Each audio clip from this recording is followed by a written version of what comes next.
7월 10일 수요일 이 시각 주요 뉴스입니다. 미국 증시가 나흘 연속으로 상승 랠리를 이어갔습니다. 알코올 실적 호조 덕에 이제 막 시작된 2분기 어닝 시즌에 대한 기대감이 커졌습니다. 이에 따라 나스닥 지수는 12년 8개월 만에 최고치를 경신했습니다.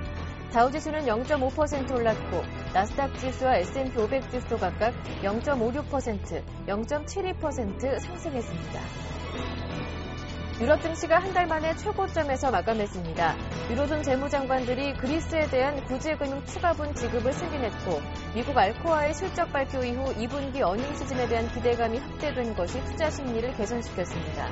영국은 0.98% 올랐고 프랑스와 독일도 각각 0.52%, 1.12% 상승했습니다. 국제통화기금은 7월 세계 경제전망 수정 보고서에서 올해 성장률을 3.1%, 내년은 3.8%로 전망했습니다. 이는 지난 4월 전망 대비해 각각 0.2%포인트 하향 조정한 수치로 신흥개도국의 성장 부진을 주된 이유로 꼽았습니다. 중국의 전망치는 7.8%로 3개월 전에 비해 0.3%포인트 낮아졌고 러시아는 0.9%포인트 하향 조정됐습니다. 국제신용평가사 스탠더드앤푸어스가 이탈리아의 경제전망 악화를 이유로 국가신용등급을 기존 트리플B 플러스에서 트리플B로 한 단계 강등했습니다. 신용등급 전망은 부정적을 제시해 추가 등급 하락 가능성을 열어뒀습니다.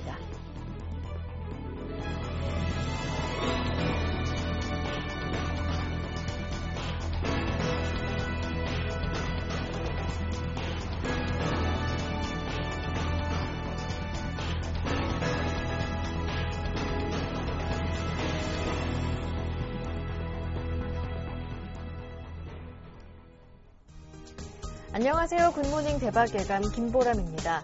어제 코스피, 코스닥 양시장 모두 반등하며 마무리했습니다. 상승 출발했다가 장중에는 하락 전환하기도 했는데요. 다시 한번 막판에 시초가 상승 출발했던 시초가 부분까지 올라오면서 코스피가 1830포인트 그리고 코스닥은 519포인트에 마무리가 됐습니다. 코스피는 외국인들은 매도하는 가운데 기관의 매수가 장을 이끌었고 반대로 코스닥은 외국인 쪽에서 매수해주는 모습이었는데요. 국내 증시를 포함해 어제 아시아 증시 전반적으로 상승하는 모습이었습니다. 앞서 마감된 뉴욕 증시도 나흘째 랠리를 이어갔고요. 유럽 증시도 상승세를 이어가는 모습이었는데요. 어제 발표됐었던 장 마감 이후였죠. 알코아의 호실적이 간밤장에서 반영되면서 상승 랠리를 이끄는 모습이었습니다. 그리스에 대한 추가 지원금이 승인됐다는 소식도 호재가 되는 모습이었는데요. 오늘장 이제 내부적으로는 내일 옵션 만기 그리고 금통위가 예정돼 있고요. 외부적으로는 버냉키의 발언, 연설이 있고 또 FOMC 의사록도 공개됩니다. 그런 가운데 오늘장 어떤 흐름을 보일 것인지 전망해보면서 대응 전략까지 함께 세워보겠습니다. 굿모닝 대박예감 2부 출발합니다. 2분기 실적 시즌을 맞아 시장의 관심이 온통 기업 실적에 쏠리고 있습니다. 지난 5일 발표된 삼성전자의 2분기 실적이 시장 기대치에 못 미치면서 기업들의 어닝 쇼크에 대한 우려도 커지고 있는 상황인데요. 이럴 때일수록 실적 옥석 가리기가 중요합니다. 어떤 업종의 전망이 밝고 어느 쪽이 어두울 것인지 이 시간 집중 진단해드립니다. 이슈 점검해보면서 관심 종목까지 받아보는 이상로의 모닝브리핑 함께하겠습니다. 샘플러스 이상로 전문위원님 모셨습니다. 안녕하세요. 네, 반갑습니다. 네, 2분기 실적 시즌을 맞아 온통 기업들의 실적 성적 결과에 시장의 관심이 주목되고 있는 상황인데요. 하지만 지난주 이미 삼성전자가 시장 기대치를 밑도는 실적을 공개하면서 어닝쇼크에 대한 불안감도 커지고 있습니다. 이럴 때일수록 옥석 가리기가 중요하겠어요. 어떻게 보시는지요? 네, 맞습니다. 모든 기업들이 실적을 잘 내주면 저희가 이렇게 분석할 필요가 없겠지만 그런 게 아니죠. 분명히 기업이 거짓말하는 기업도 있겠고요. 그래서 우리는 좀 더 명확하게 선택과 집중을 좀 더 해야 되는 그런 분위기가 아닌가 그렇게 좀 말씀을 좀 드리겠고 일단 우리가 기업의 어느 정도 분기 실적적인 분위기를 우리가 한 번 더 살펴보셔야 될 것 같은데요. 다우 증시 같은 경우는 큰 폭의 상세를 보였습니다. 그 큰 폭의 상세를 보였던 가장 큰 이유는 바로 기업의 어느 정도 2분기 실적 전망치를 하향을 많이 시켜줬다는 거죠. 그래서 이 벽 자체는 상당히 넘기가 쉬울 것이다 라는 낙관론 자체가 어느 정도 시장의 분위기를 이끌었다고 생각을 한다면, 국내 증시 같은 경우에도 우리가 영업이익 추이를 한번 보면서 추가적인 설명을 좀 드리면, 참고 화면을 한번 같이 보겠습니다. 그래서 기업의 분기 실적 추세와 그 다음에 코스피 200의 지수였죠. 그래서 보시면 아시겠지만 실질적으로 지금은 주가상으로 비교를 해본다면 영업이익에 비해서 주가는 과도하게 좀 낮은 상태가 아닌가, 그렇게 좀 말씀을 드리고 싶은데, 또 그만큼 영업이익에 대한 부분 자체가 상당히 높게 반영이 되어 있다가 지금은 계속적으로 낮아지고 있는 과정이라는 거죠. 그래서 미국이 13%의 영업이익 하향 조정을 해줬습니다. 우리나라 같은 경우는 아직까지도 7%대에 지나지 않고요. 조금 더 추가적인 하향 조정이 돼야 되는 구간이 아닌가, 그렇게 좀 말씀을 드리겠고, 코스피나 아니면 코스닥 두 개 다 어느 정도 우리가 하락하는 추세다고 보시기보다는 지금 박스권 하단에 머물러 있는 추세고, 거기에 대해서 추가적인 반등 탄력을 이루기 위해서는 당연히 어느 정도 영업이익적인 개선이 좀 필요할 것 같습니다. 같이 종목별 그리고 업종별로 같이 한번 살펴보시면요. 일단 철강업종 한번 같이 보시면 지금 바닥권의 움직임을 나타내고 있는 게 바로 철강업종인데요. 하지만 여러 가지의 문제점으로 인해서 지금 과매도적인 성격이 강하다는 거죠. 그래서 지금의 올라가는 추이를 보더라도 우리가 철강업종이 개선이 되었구나라고 생각을 하기에는 상당히 힘든 과정입니다. 그만큼 외국인의 매수세가 첫 번째로 좀 더 들어와줘야 되겠고요. 지금의 외국인의 매수세 자체는 어느 정도 낙폭 과대에 이은 외국인의 저가 매수세라고 보면 좋겠고, 대신에 실적적인 변화는 아직까지는 힘들지 않겠나, 그런 시각이 저는 좀 강하고, 투자 심리가 먼저 좀 회복이 돼야 된다는 거죠. 그만큼 철강업종 같은 경우에는 길게 한번 보시더라도 지금 과매도 구간이거든요. 이렇게 내려간 적이 없었습니다. 그만큼 신저가를 형성하고 있는 과정이기 때문에 좀 더 투자 심리적인 회복이 먼저 우선적으로 이루어져야 되고요. 거기에 대해서 중국에 대한 수요가 좀 더 증가하는 모습이 바로 3분기 실적에 대한 부분이 나타나지 않을까, 그렇게 말씀을 드리겠고, 2분기에 당장은 좀 더 어렵지 않겠나, 그런 시각이 좀 강하고요.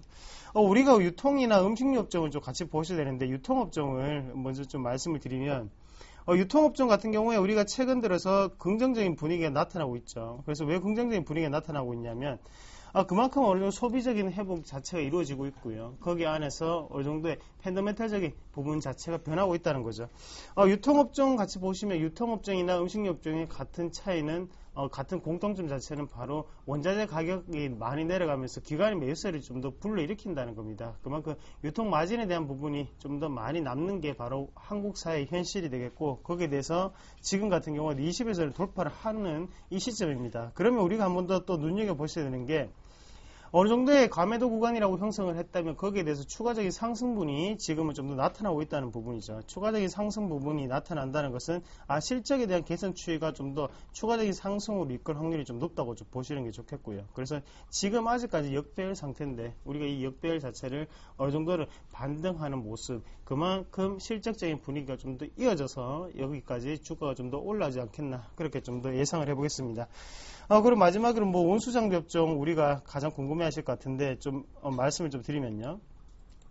온수장비 업종 같은 경우에 여러 가지 문제점이 상당히 많습니다. 지금 주가 추이를 한번 같이 보시면 아시겠지만, 일단은 가장 큰 문제는 엔화적인 부분이 되겠고요. 그래서 자동차 판매량이 아무리 는다고 하더라도 일단은 매출적인 부분은 어느 정도는 괄목할 만한 성장성을 보이겠지만, 중요한 부분은 마진을 얼마 남기는 거죠. 그러면 실질적으로 마진 자체를 기아차라든지 현대차가 많이 남길 수 없는 구조가 되어 있기 때문에 지금 2분기에는 실적은 긍정적으로 나올 겁니다. 하지만 거기에 대해서 3분기에 대한 우려감은 여전히 작용할 수밖에 없는 시장의 분위기라는 것을 한 번 더 인식을 하셔야 된다는 거죠. 그래서 주가 추이를 한번 보시더라도 아직까지도 하방 경직성이 확보가 되고 난 다음에 박스권 지금은 상단 부위로 올라가는 과정이라고 좀 보시면 좀 좋을 것 같아요. 그래서 추가적인 상승분 자체는 좀 더 나타날 수 있겠다. 하지만 중요한 부분은 여기에 대해서 상승 추세로 바뀌었다고 보기에는 아직까지 기아차라든지 현대차가 상당 부분 많이 빠져 있고, 거기에 대해서 주도주 패턴으로 넘어가기는 상당히 힘들지 않겠나, 그렇게 좀 보는 시각이고요. 그래서 일단 2분기까지 가져가신다면 좀 더 기아차라든지 현대차의 막바지 마지막 불꽃을 같이 확인을 하시는, 그리고 단기적인 트레이딩 관점은 상당히 긍정적으로 유입될 수 있다는 점 다시 한 번 더 강조를 좀 드리겠습니다. 네, 마지막으로 관심 종목을 한번 살펴볼 텐데요. 오늘 한솔 테크닉스를 들고 오셨습니다. 이 종목은 월요일에 신용등급 하락으로 주가도 급락한 면이 있었는데요. 그 이유가 영업 실적이 부진해 지속이 되고 있다라는 원인 중에 하나로 꼽혔습니다. 그런데 한편으로는 2분기부터 LED 쪽을 시작으로 해서 실적이 개선될 것이다라는 평가도 있어요. 예, 맞습니다. 일단은 주가가 조금 과다하게 하락했다고 보고요. 거기에 대해서 우리가 월봉상의 과정을 좀 더 확인하셔야 되는데, 지금 월봉상 같은 경우에는 좀 지켜주는 흐름이 좀 나타나고 있습니다. 그만큼 권리락이라든지 아니면 유상증자 부분 자체가 상당히 많았다는 것은 돈을 투자받기를 상당히 원하는 기업이었구나라는 부분을 우리가 한 번 더 확인하실 수 있겠고, 거기에 대해서 지금은 월봉을 자체를 지켜준다는 것은 흐름 자체는 아직까지 상승 기조 그리고 상승 단계의 초입에 해당하는 단계가 아니겠나 그렇게 좀 말씀드릴게요. 그래서 이런 종목군 같은 경우에 단기적으로 보시기보다는 장기적인 패턴으로 좀 더 길게 가져가시는 종목군이 좀 더 중요할 것 같고요. 거기에 대해서 일단 2분기 실적 전망치 같은 경우에는 지금 8개 분기 만에 처음으로 다시 한 번 더 영업이익이 흑자 전환이 되지 않겠나 그런 전망치가 계속적으로 나오고 있습니다. 사실 저도 그 부분 자체 좀 더 어느 정도 매력 포인트를 느끼고 있는 상태고, 대신 우리가 생각을 하셔야 되는 게 기업 실적을 고지고대로 믿을 필요는 없다는 거죠. 그래서 대신에 가격대가 이 정도 되면 지금의 가치와 다음에 이어질 3분기 가치에 대해서 우리가 적절한 가격대에 사는 게 아니겠나 그렇게 좀 말씀을 드릴게요. 3분기의 실적 같은 경우에는 지금 무슨 충전 관련주로 이슈가 되고 있는 기업이었고, 거기에 대해서 케이스 사업까지 한다는 소식이 좀 듣기고 있는 만큼 우리가 좀 더 새로운 신규적인 성장 모멘텀, 그리고 2분기에 1분기보다는 긍정적으로 발표될 실적에 대해서 투자를 하시는 전략이 좀 더 필요하다고 말씀을 좀 드리겠습니다. 그래서 매수가 같은 경우에는 일단 하단에 19,400원 부분을 매수가로 좀 더 대응을 하시고요. 그래서 일단은 과매도 구간이라고 좀 보고, 거기에 대해서 손절가 같은 경우에는 하단에 18,500원을 우리가 손절가로 대응하신 전략, 그리고 1차적인 목표가 같은 경우에는 상단에 21,000원까지는 홀딩할 수 있는 전략 말씀을 드리겠습니다.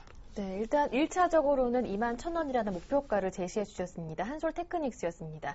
네, 지금까지 이상로 전문위원과 함께했습니다. 고맙습니다. 네, 고맙습니다.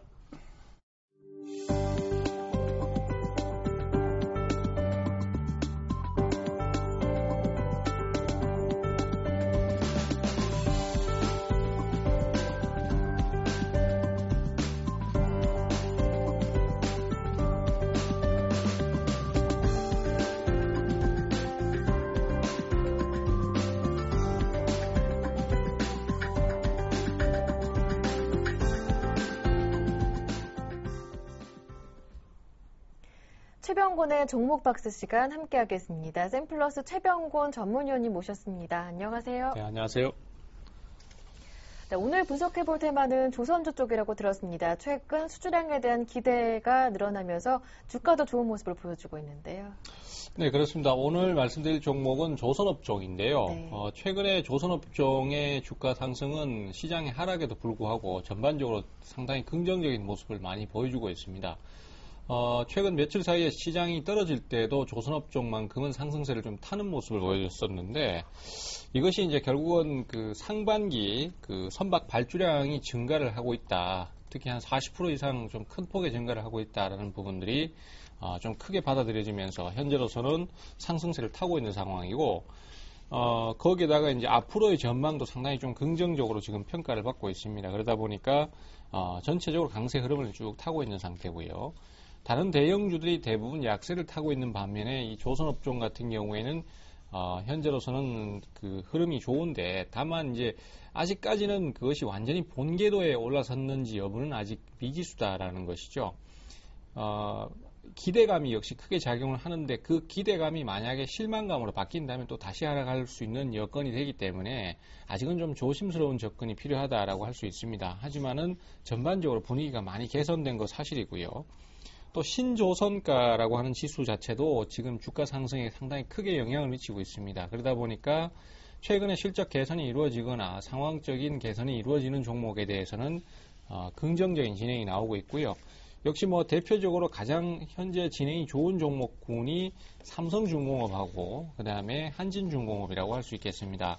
삼성중공업 같은 경우에는 이제 석유 플랜트라든지 이런 쪽으로 아무래도 특화되어 있는데, 최근 들어서는 그 하락하기 이전 올 초에 주가가 이제 3만 원대 후반 정도를 유지를 하고 있었고 분위기가 상당히 좋았습니다.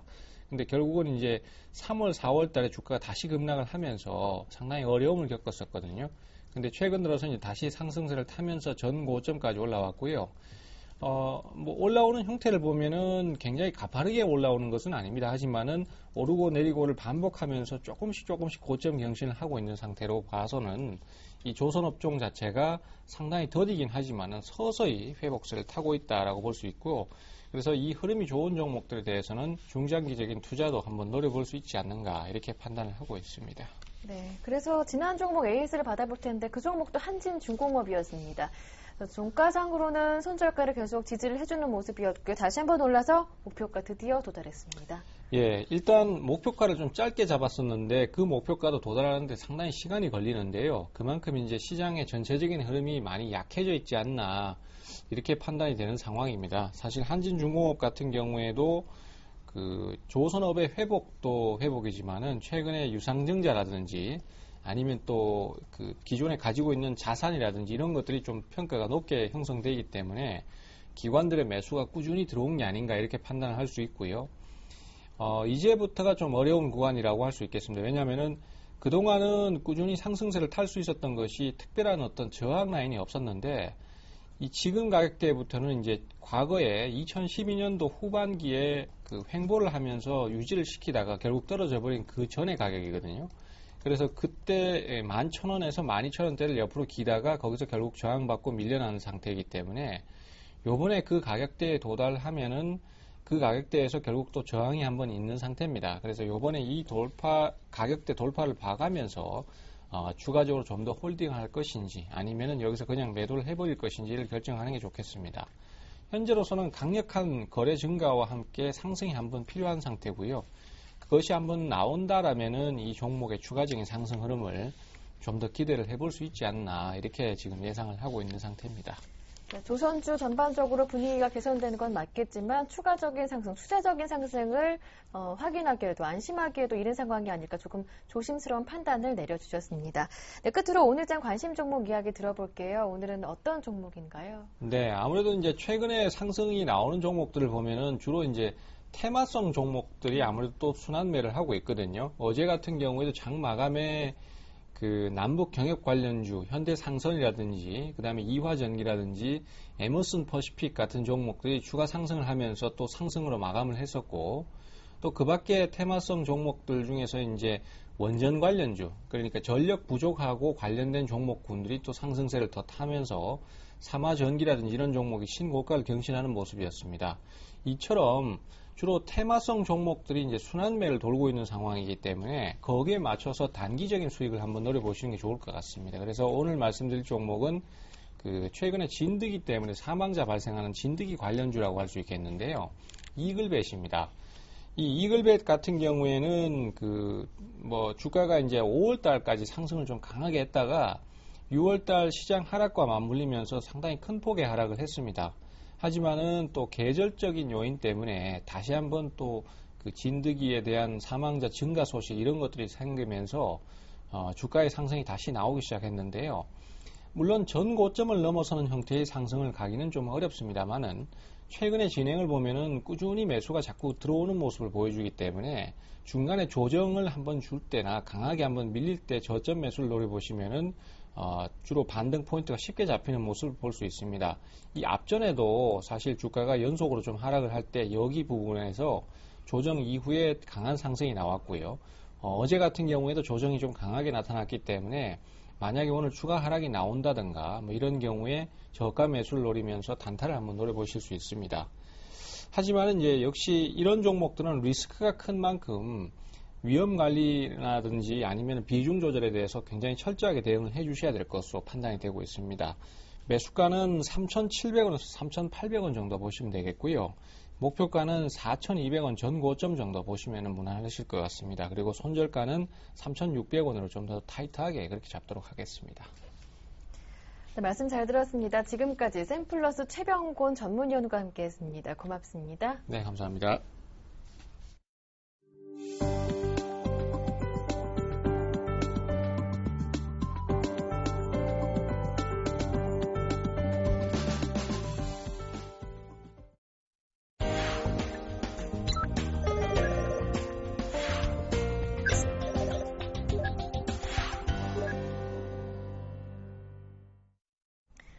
청송촌놈 신창환 대표의 증시타파 시간 함께하겠습니다. 신창환 대표님 전화로 연결해 볼게요. 대표님 안녕하세요. 안녕하십니까 김보람 앵커님. 안녕하십니까 전국 시청자 여러분.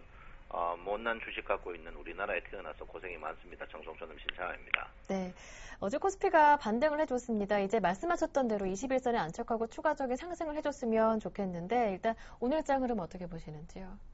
글쎄요, 참 요즘에 뭐를 봐야 될지 모르겠습니다. 이제 여러분도 아다시피 이제 글로벌 증시에 거의 이제 신고가 일보 직전에 폭등하는 그런 국면을 보고 우리가 왜 이러냐 이렇게 참 답답합니다. 답답하다 이렇게 볼 수 있는데 글쎄요, 지나간 과거들을 보면 너무 이제 감각이 없지 않나 이렇게 생각하고 있습니다. 그래서 글쎄요, 그 진정한 그 소수를 위한 복지를 해야 되는지 다수를 위한 중산층 복지를 해야 되는지 모르겠습니다. 그래서 중산층의 복지는 제가 볼 때 주식이라고 생각하는데 3분의 1 100조를 갖다 놓고 앉아 있는 사람 물론 드리는 것도 중요하지만 중산층을 극빈으로 만드는 이 주식 정책도 조금 한번 생각해 봐야 되는 그런 부분이 아닌가 이렇게 생각을 하고 있습니다. 우리가 살고 외국인이 살아야지 우리가 죽고 외국인을 살면 뭐 하겠습니까? 그리고 공매도라든지 이런 부분에 손을 좀 한번 봐야 되지 않을까 이렇게 생각하고 있는데 글쎄요, 당리당략으로 싸우고 있는 이런 부분이 굉장히 안타깝다 이렇게 보고요. 민주당이 참 바보 같은 것 같아요. 민주당이 인기를 좀 하락하면 이 정권 정책을 해야지 쓸데없는 국정원 그거 아무나 필요 없거든요. 그래서 제가 볼 때 한심스럽다 이렇게 볼 수 있습니다. 그리고 한나라당도 새누리당도 이름은 바꿨다고 합니다. 오늘부터 헌누리당으로요. 그래서 전부 한심하다 이렇게 보고요. 제가 오늘 중앙시장 갈라 합니다. 공업용 미싱을 새누리당 당사 그리고 민주당 당사에 택배로 붙이려 하니까 미싱으로 전부 입을 다 꼬매야 된다 이렇게 제가 분명히 말씀드리겠습니다. 자, 일단 장 자체는 글로벌 증시로 봐서는 좋습니다. 근데 글로벌 증시가 우리나라 증시하고 전혀 상관없거든요. 그래서 저도 왜 그런지 그거는 사실 모르겠어요. 왜 그런지 저도 전혀 모르겠다 이렇게 제가 분명히 말씀드리겠고요. 일단 단순하게 이제 기술적 분석적으로 보는 수밖에 없습니다. 기술적 분석적으로 봤을 때는 21일평에 이제 안착이 곧 되지 않을까 이렇게 생각을 하고 있고요. 21일평이 이제 엄청 내려왔죠. 엄청 내려온 부분인데 주가 이제 그 하락폭이 38% 이런 부분에 대해서 1850을 일단은 한번 넘어줘야 되는데 아직까지 21일평 20포인트 떨어져 있는 부분이라서 아직까지 21일평 상승을 하더라도 주가 자체가 크게 재미없을 걸로 아직까지 예상을 하고 있습니다. 그래서 시간이 조금 더 걸리지 않을까 이렇게 생각하고 있는데 일단 장 자체가 여러분들도 저도 이 최근에 이제 주식이 2100에서 이제 글로벌 증시가 강세인데 우리나라 증시가 이렇게 뜬 이유를 아무리 찾아봐도 사실 없습니다. 단 한 알겠다는 거래대금이 이제 너무 없어가지고 죽었다. 그 외에는 저도 이야기할 게 별로 사실 없다 이렇게 볼 수 있고요. 거기에 비해서 이제 선물에 연동됐다. 선물에 연동됐는데 선물에 연동이 외국인이 돈을 먹었느냐? 외국인이 크게 먹지도 못했습니다. 전부 개인 기관들이 금융 투자가 먹었거든요. 그래서 개인들 계속 죽어가는 그런 부분인데 여기에 보시면 이제 글로벌 증시 S&P 나스닥 선물 다 플러스고 어제 니케이 뜨고 상해 뜨고 다우존스 S&P 나스닥 필라델피아 다 떴습니다. 다 떴는데 우리나라 증시가 빠진단 말이에요. 저도 이거 사실 왜 그런지 모르겠습니다. 왜 그런지 사실 이게 뭔지를 모르겠어요. 글로벌 증시가 계속 상승인데 왜 빠집니까? 한번 물어보고 싶습니다. 제가 볼 때는 뭐가 문제인지 모르겠어요. 궁극적으로 뭐가 문제입니까? 다우존스 지수가 지수 15,000이 다시 넘었습니다. 나스닥 지수가 여러분 보다시피 3,500이 넘었습니다.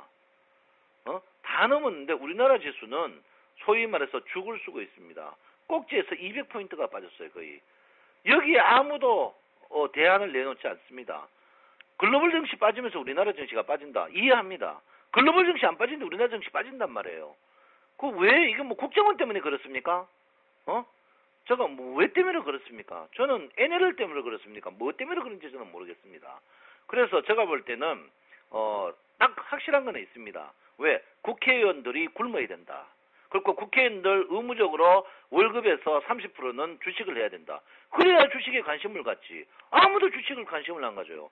제가 볼 때는 세금 안 내는 극빈자들 복지란 미명 아래 잘 먹고 삽니다. 우리는 세금을 엄청나게 내는데 왜 이런 서름을 받는지 저는 아무리 생각해도 이어서 세금 또 우리는 어떻게 소득 없는 마이너스 매도에도 세금을 냅니다. 왜 우리에게 이런 홀대를 하는지 저는 아무리 생각해도 모르겠습니다. 예를 들어서 미국 같은 경우에 지금 코스닥 이게 뭡니까? 전저점을 깨고 상승할 때 7개월, 하락할 때 1개월 만에 전부 깡통 내는데 누구 하나, 언론 하나 다 외면하고 있습니다. 이건 너무 억울한 것 같아요. 너무너무 억울해요. 솔직히 억울합니다, 여러분. 너무 억울하다 이렇게 제가 볼 수 있고요. 그렇지만 우리가 미워할 수 없는 게 뭡니까? 조국 아닙니까? 그래서 제가 볼 때는 믿어야 됩니다. 지금 자리에서 주가는 분명히 반등입니다. 그 사이 어제 보시면 선물에 비해서 주가가 계속 약세를 보이는데 어제 선물이 굉장히 주가에 비해서 강세를 보였습니다. 그건 뭡니까? 콘덴고죠. 보통 콘덴고면 주가가 탄력이 강하지는 않습니다만 어쨌든 주가의 바닥성은 보이는 국면이다 이렇게 볼 수 있고요. 여러분 참 그렇게 생각해요. 주가가 삼성전자인데요. 삼성전자 제가 누차 이야기했습니다. 절대적인 저평가다. 120만 대 절대적인 저평가다 이렇게 하는데 앞으로 모든 증권사 리포트가 삼성전자를 욕을 하면 그 사람하고 제가 정면으로 붙을 거고 정면으로 공문을 보내가지고 언론에서 하든지 얼굴 면상에 대놓고 왜 삼성전자가 나쁘고 실적이 나쁜지 다른 거에 비해서 글로벌 증시에 비해서 제가 정면으로 할 테니까 각 증권사 리포트 함부로 내지 마십시오. 삼성전자 글로벌에서 지금 최고 좋은 회사고 최고 실적이 좋고 지금 전 글로벌의 전자제품의 95% 실적을 갖고 있는데 여기에 자기들이 사기 위해서 리포트를 낸다. 어느 증권사에 내면 그 증권사 내는 사람 정면으로 이 방송에서 욕을 할 거며 분명히 그 자리에 내가 찾아갈 거며 그 사람을 앞으로 고발하겠습니다. 그러니까 삼성전자 리포트를 각 증권사 투자 분석팀 낼 때 정확한 증명서류를 갖고 다른 증권사 소니라든지 다른 데 비해서 분명히 내셔야 된다. 제가 분명히 경고를 할 테니까 이 방송 듣는 밥 먹는 식충들 분명히 투자 분석팀들 분명히 경고를 드리겠습니다. 아무쪼록 지금 장세는 분명히 바닥입니다. 선물 자체가 바닥 모양이 굉장히 보이는데 쉽게 뜨지는 못합니다. 왜? 평균 가격이 242밖에 안 돼요. 선물 평균 가격이. 그래서 굉장히 제한적일 것이다. 그렇지만 주가는 바닥이고 기다리면 올라간다. 저는 확신하고 있습니다. 그래서 여러분 지금 자리에서 단무지 정신을 분명히 발휘해야 된다. 이렇게 보시고요. 저는 분명히 겁나는 사람은 아무도 없습니다. 제가 분명히 말씀드리지만요. 우리 시청자, 우리 투자자를 위한다면 저는 불을 들고 화약을 들고 불에 뛰어갈 수 있고 앞으로 저는 정면으로 이 방송에서 헤게모니한 그런 리필핑을 하면 대놓고 X를 할 테니까 여러분 분명히 각오하시기 바랍니다.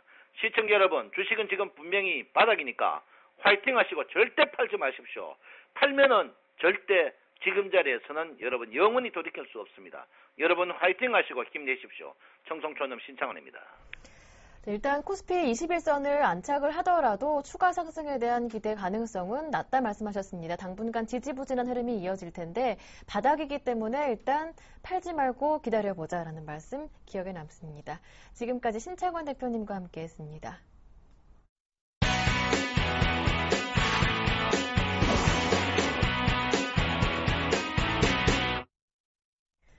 최명성 멘토의 최강 종목 시간 함께하겠습니다. 샘플러스 최명성 멘토 전화로 연결해 보겠습니다. 안녕하세요. 네, 안녕하세요. 오늘도 상큼하게 출발하는 최명성 소장입니다. 네, 오늘 관심 종목 어떤 종목인지 바로 들어볼까요? 네, 오늘의 관심주는 사마 콘덴서입니다. 산업재 및 전기장비 관련 회사입니다. 국내 유일의 콘덴서 종합 메이커로서 관계사인 사마전기가 생산 중인 전해 콘덴서를 제외한 거의 모든 콘덴서를 생산 중에 있습니다. 전력용 콘덴서, 세라믹 콘덴서 등이 주력 제품입니다. 현재 삼성전기, 동일전자 등이 경쟁 중에 있습니다. 콘덴서는 핵심적이고 필수적인 전자제품의 일종으로서 가정시장 및 컴퓨터, 인터넷, 휴대폰 등의 정보통신 산업을 전방 사업으로 하고 있습니다. 수출이 전체 매출의 80%를 차지하고 있습니다. 현재 3년 연속 매출 증가 및 영업이익이 양호합니다. 요보율이 435%로 안정적입니다. 차트를 보면서 말씀드리겠습니다. 요 근래에 바닥권에서 거래량이 계속해서 상승 중입니다. 심리도 및 심리도도 양호합니다. 보유기간은 단기 승부로 일주일을 드리겠습니다. 보유가는 일주일만 하시고요. 매수가는 6,400원에서 6,900원 사이입니다. 목표가는 7,400원입니다. 손절가는 6,100원입니다. 급등주니까 한 500만 원 선에서만 단기 승부하시기 바랍니다. 네, 오늘은 삼화 콘덴서에 대한 자세한 대응 전략까지 함께 했는데 오늘 삼화 콘덴서 그룹의 계열사로 삼화전자도 오늘 단기 승부할 종목으로 전략 세워주신다고요?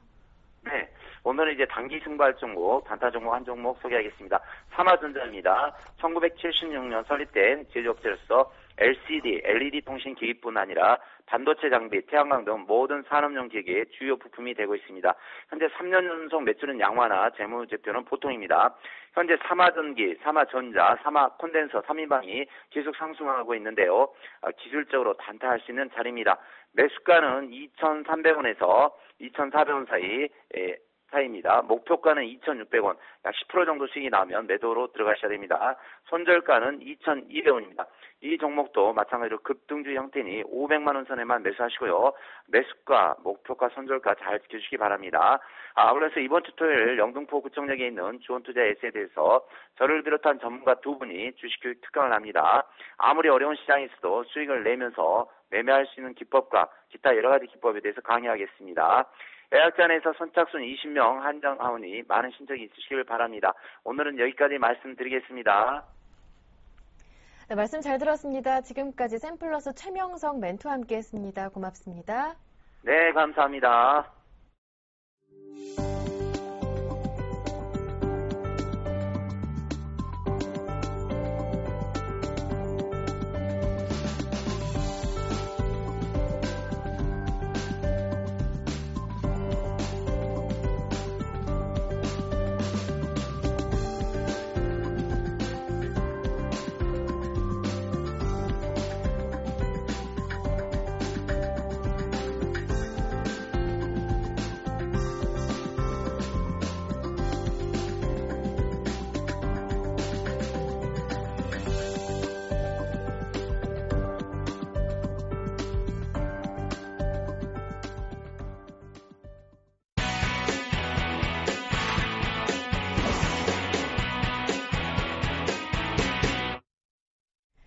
김영진 대표님과 함께 오늘장 체크해봐야 할 이슈 살펴보면서 시장 전망과 함께 대응 전략까지 모두 총정리를 해보겠습니다. SPM의 김영진 대표님 전화로 연결해보겠습니다. 안녕하세요, 대표님. 네, 안녕하십니까. 네, 코스피가 어제 반등을 해줬습니다. 1830선 정도에서 마무리가 됐는데요. 하지만 외국인들의 매도 규모 줄었다지만 계속해서 이어지고 있습니다. 현재 시장 흐름 어떻게 보시는지요? 예, 기술적으로 본다면 코스피는 단기 수렴 과정이 진행이 되고 있다 이렇게 볼 수가 있습니다. 7월 들어서 고점과 저점을 놓고 보면은 1860포인트하고 또 1810포인트 아래까지도 내려갔었지만 종가상으로 놓고 본다면 1820에서 30포인트 레벨을 중심으로 한 수렴 과정이 진행이 되고 있다 이렇게 볼 수가 있겠고요. 그렇기 때문에 이번 주 주봉을 본다면은 위아래 꼬리를 달고 있는 이렇게 도치 형태를 하고 있기 때문에 모멘텀이 좀 부재한 상태에서 방향을 좀 탐색하고 있다 이렇게 볼 수가 있겠습니다. 7월 들어서 급하게 내려오는 이 21이평 저항을 한 3번 돌파 시도를 했는데요. 다 실패했고요. 그러면서 20일 이동평균선 하락 각도가 좀 완화되고 있죠. 이렇게 하락 각도가 심하면 한 번에 돌파할 수가 없기 때문에 한 3번 정도 돌파 시도를 한 그런 모습 자연스럽다 이렇게 볼 수가 있겠고요. 오늘 개장 전 기준으로 놓고 본다면 21 이평선이 1943포인트에 있는데요. 오늘 뭐 하루 안에 이걸 극복한다 이렇게 보기는 좀 힘들겠지만 오늘 내일 사이에 이 지점을 좀 돌파를 해준다면 물론 향후에도 이 지점을 돌파해준다면 긍정적으로 볼 수가 있겠고 만약에 21 이동평균선 압력을 극복을 한다라고 한다면 1차적으로 한 1868포인트까지는 진입하면서 이게 상승으로 전환한다 이렇게 말씀을 드리는 것이 아니라 바닥 다지기 국면으로 진입할 수 있다 이렇게 예상이 가능하다 이렇게 말씀을 드리겠고 아직은 이러한 바닥 다지기 과정조차도 진입하지 못한 상황이다. 일단 중요한 것은 21 이동평균선을 넘어서는 게 중요하다 이렇게 말씀을 드리겠습니다. 또 하나는 이제 외부적인 모멘텀 요인으로 봤을 때 이 글로벌 유동성 흐름을 수치로 확인할 수 있는 미국 국채 금리가 최근에 두 번째 급등을 하면서 지난 주말에 한 2.73%까지 기록을 했었죠. 어제는 약간 좀 조정을 보이는 그런 모습을 보였는데요. 6월 말에 2.62%까지 상승한 다음에 다시 고점을 지금 높이는 모습인데 6월 말에도 그랬지만 이렇게 한번 크게 금리가 좀 상승을 한 다음에 조정을 보이는 모습이 나타나는 모습을 우리가 찾아볼 수가 있는데요. 지금 그림에서 그래프에서 나타나듯이 저렇게 빨간 원 안에 있는 그런 모습. 6월 말에 2.62%를 찍고 저렇게 금리가 조정을 세를 보이는 그런 모습이 나타났는데 이번에도 저런 흐름이 나타난다 이렇게 볼 수가 있는 것이죠. 그렇다라고 본다면은 다시 금리가 재상승을 보이기 전까지는 어느 정도 외국인 쪽에서의 수급이 호전될 수 있는 그런 모습이 나타날 가능성이 크다 이렇게 볼 수가 있는 이유가 지난 빨간 원 안에서의 흐름 자체도 거래소 시장에서 한 6천억 정도가 매수가 들어오고 선물 쪽에서도 거의 6천 개 가까이 단기적으로 매수가 들어왔기 때문에 긍정적인 흐름이 뭐 중장기적으로 이어진다 이렇게 볼 수는 없어도 단기적으로 저 금리가 조정을 보이는 시기에 주식시장 쪽으로는 긍정적인 효과가 나타날 수도 있는 그런 모습이다 이렇게 볼 수가 있겠고요. 또 하나는 수급의 호정 가능성 이것도 한번 좀 살펴볼 필요가 있다라고 생각이 됩니다. 대차 잔고가 좀 정체가 되고 있는 모습이 이 1870포인트 이하에서 나타나고 있습니다. 이 전체 대차 잔고하고요. 삼성전자 쪽을 놓고 봐도 그렇고 IT 업종 모두 다 정체 상태로 들어가고 있는데 6월 21일에 최고치 기록한 이후에 그냥 등락이 반복이 되고 있다. 대차 잔고가 늘었다 줄었다 이렇게 반복만 하고 있죠. 삼성전자 같은 경우도 7월 5일에 400만 주 넘어섰는데 어제 13만 주 상환하면서 이제 400만 주 초반대로 이렇게 좀 줄어들고 있는 그런 모습입니다. 결국 그렇다라고 한다면 1870포인트 위에서 전체적으로도 그렇고 삼성전자로도 그렇고 IT 업종으로도 그렇고 모두 다 매도 압력이 완화되고 있는 그런 구간이기 때문에 기술적 호전이 약간이라도 좀 나타나 준다면 아까 말씀드린 그런 1870포인트까지의 반등 한번 생각해 볼 필요가 있겠다 이렇게 말씀을 드리겠습니다. 네, 모멘텀이 부족한 상황에서 방향성을 탐색 중이다 말씀해 주셨습니다. 그렇다면 앞으로 시장의 방향성을 가늠할 수 있는 요소들 어떤 것들이 있는지 체크포인트 한번 짚어볼 텐데요. 앞서 언급해 주셨듯이 국채 수익률 흐름에 따라서 외국인들의 수급 개선 가능성도 한번 살펴봐야 할 것 같습니다. 그렇죠. 앞서 언급했었던 그런 문제 때문에 외국인 수급의 변화가 가시화되는가 또 물론 가시화된다 하더라도 단기적일 뿐이지 뭐 중장기적으로 기대할 수 있는 요인은 아니지만 큰 흐름의 변화가 금리 쪽에서 변화가 나타났기 때문에 그 중장기적으로는 열악한 상태가 앞으로도 지속될 그런 상황이다 이렇게 봐야 되겠지만 일단 단기적인 반등이라도 나타나주면서 바닥다지기가 나타나줘야지 그래야지 또 투자 심리가 호전되는 선순환의 시작으로 볼 수 있는 움직임이 나타날 수 있다. 이 관점에서 보자는 것이고요. 단기적으로 볼 수밖에 없는 이유는 최근에 그 실업률 지표 발표 때 미국 시장에서의 코멘트 한번 살펴본다라고 한다면 골디락스를 운운하고 있죠. 결국 골디락스 같은 경우는 뜨겁지도 않고 차갑지도 않은 그런 관점에서 놓고 본다면 미국에만 좋은 경제 호전에 국한될 가능성이 있기 때문에 디커플링은 좀 지속될 가능성이 있고 오히려 강도가 심화될 가능성을 대비해야 되기 때문에 지금 우리 시장 쪽으로 미국채 수익률 흐름만 보고 접근하기는 힘들고 단기적인 관점에서만 보자 이렇게 말씀을 드리겠고요. 특히 3분기는 미 국채 만기 금액이 상대적으로 좀 많다 이렇게 볼 수가 있습니다. 이러한 기간에 미 국채 입찰 일정이 좀 이렇게 빡빡한 기간 동안에는 항상 그 달러 강세 요인이 발생을 했었던 점, 과거를 보면 그러한 점들이 반복이 좀 되어 왔었던 그런 점을 생각해 본다면은 좀 이번에도 달러 강세 요인이 나타나면서 글로벌 유동성 흐름에는 긍정적이지 않을 가능성이 크다. 중기적으로는 그렇다. 하지만 단기적으로는 미국채 수익률 조정에 따른 우리 시장 쪽으로의 긍정적인 효과가 나타날 가능성도 있다. 이 점을 보자 이렇게 말씀을 드리겠고요. 재무성 발표 기준으로 놓고 보면 미국 재무성이요. 참고적으로 말씀드리면 3분기에 이 만기 물량보다 입찰 물량 자체가 채권을 입찰하는 물량 자체가 2천억 불 이상이 증가하고 있다는 점, 이 점은 시장에 부담일 수밖에 없겠다 이렇게 말씀을 드리겠고 그렇다 해서 뭐 이걸 음모론적으로 접근해서 미 국채 달러 강세 요인을 일부러 미 국채 발행 일정에 맞춰서 만들고 있다 이렇게 볼 필요는 없고 다만 지금 국채 발행 일정이 좀 빡빡한 일정이기 때문에 미국 쪽에서의 달러 강세 요인으로 인해서 글로벌 유동성 흐름은 약간 좀 안 좋아질 수 있다는 점을 생각해 볼 필요가 있겠다 이렇게 말씀을 드리겠습니다.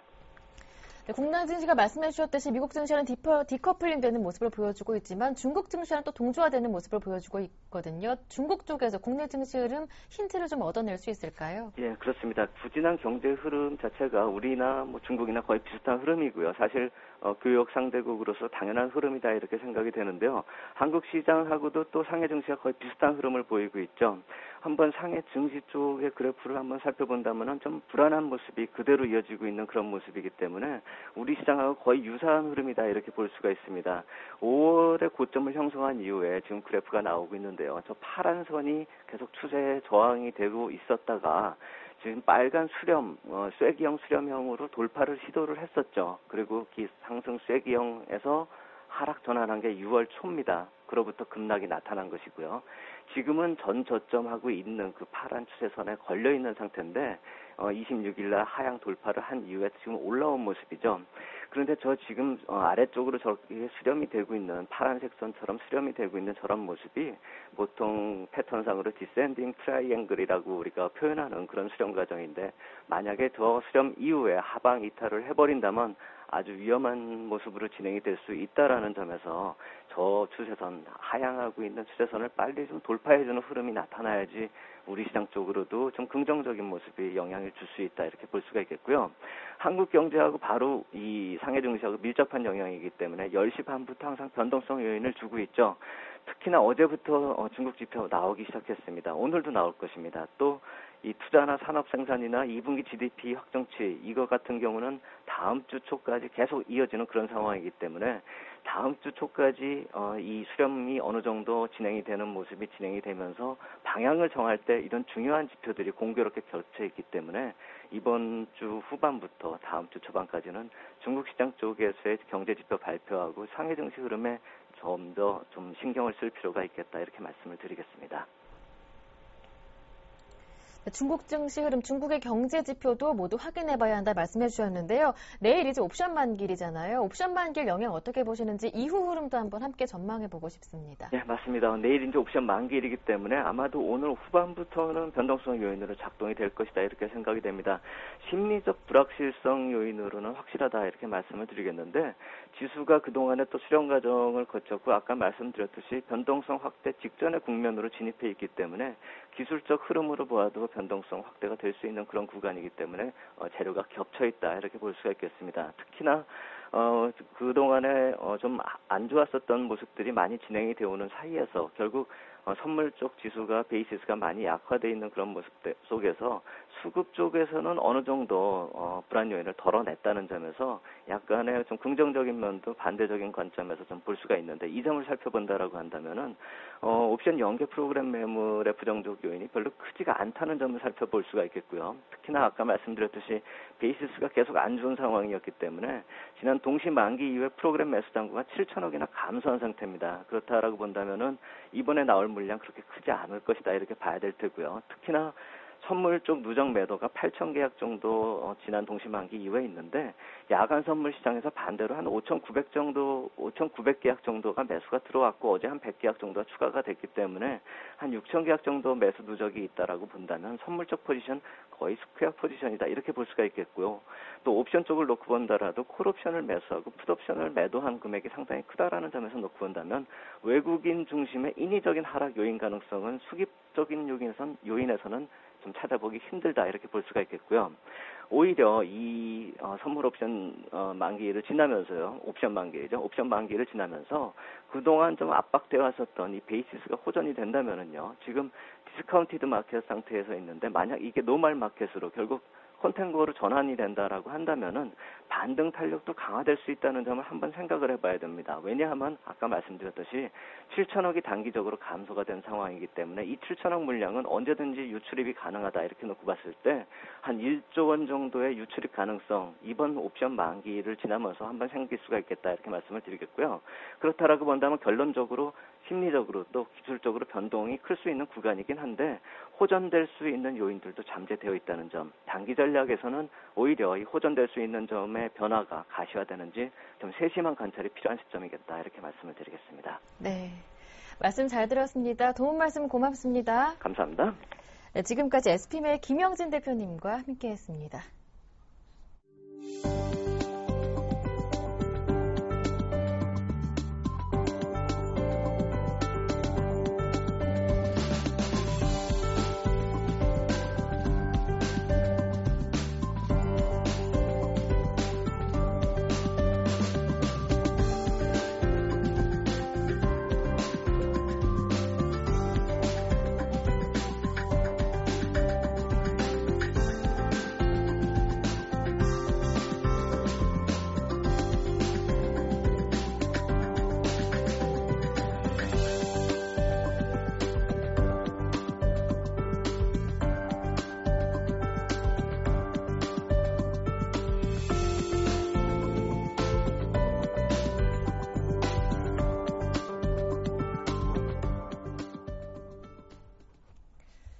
오늘장 출발을 18분 정도 남겨놓은 상황인데요. 동시효과 진행되고 있습니다. 코스피 예상지수는 1832포인트로 어제 종가보다는 2포인트 정도 올라와 있고요. 코스닥 예상지수도 살펴보겠습니다. 코스닥은 519포인트로 어제 종가와 비슷한 수준에서 움직이고 있는데요. 일단 오늘장에서는 버냉키 의장의 연설 FOMC 이사로 공개를 앞두고 관망세가 짙어질 것으로 보입니다. 하지만 앞서 SPM의 김영진 대표님께서도 말씀해 주셨듯이 오늘 중국의 수출입 동향이 발표되게 되는데요. 중국의 6월 수출에 대한 시장 전망치는 일단 지난달보다 개선된 3.7% 증가 수준으로 예상되고 있습니다. 시장 예상치를 뛰어넘는 결과가 나온다면 결국 중국 경기 둔화에 대한 우려가 줄어들면서 오늘장 반등 포인트가 되지 않을까라는 전망 나올 수가 있겠습니다. 오늘장도 서울경제TV에서 확인해 보시기 바랍니다.